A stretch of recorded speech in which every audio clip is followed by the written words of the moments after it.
Welcome back to the poll position. In this episode, we will be looking at the general election in England, the key battlegrounds and where things stand in the polls.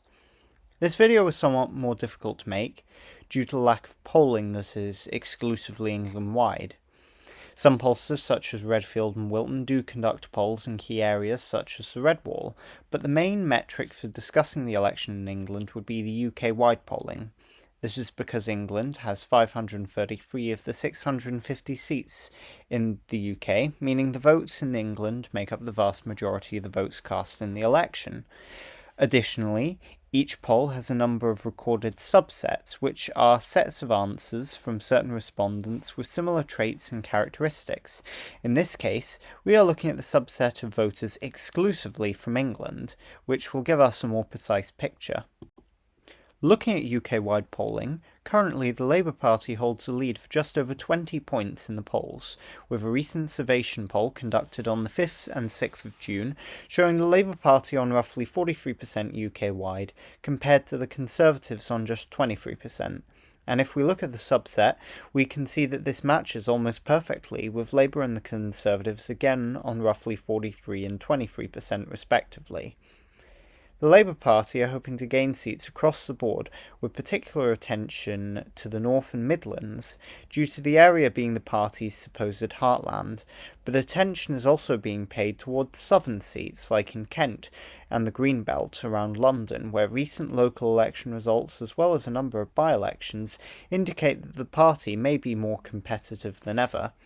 A good example would be when Mid-Bedfordshire became a Labour seat for the first time in its history in a by-election last year.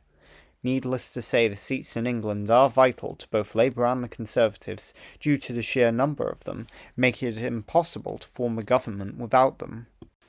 Going back to the Survation poll, it becomes more interesting when you look at other smaller parties.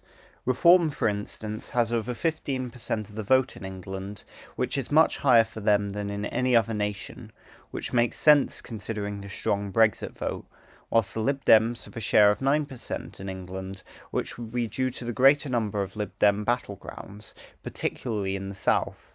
This becomes apparent with the geographic subsets within England, with Lib Dems holding over 13% of the vote in the south and 12% in London, whilst Reform also see a strong showing with 17% of the southern vote outside London.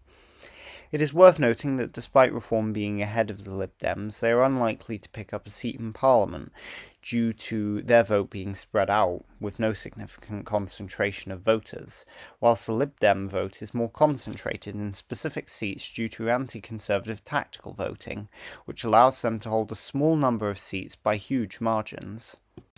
Nevertheless, Reform is still hopeful that they can win Clacton, as it has a strong Brexit vote, their leader Nigel Farage is the candidate, and it was also the only seat to vote UKIP in a general election.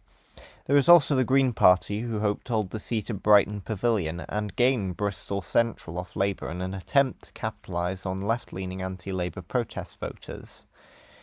They stand a good chance of winning Bristol Central off Labour, however they face a surprising challenge from Labour and Brighton, with Labour retaking control of the council from the Greens last year, as well as the fact that the Green incumbent Caroline Lucas is now retiring after over a decade in Parliament. Looking at the possible results of this election, most pollsters are predicting a strong night for Labour, with the Conservatives dropping to fewer than 200 seats. A recent YouGov MRP poll, published on the 1st of June and commissioned by Sky News, predicts that the Conservatives would win 133 seats in England and 140 UK-wide. This is in stark contrast with Labour, who went from 202 UK-wide and 179 in England, to 362 seats in England and 422 UK-wide.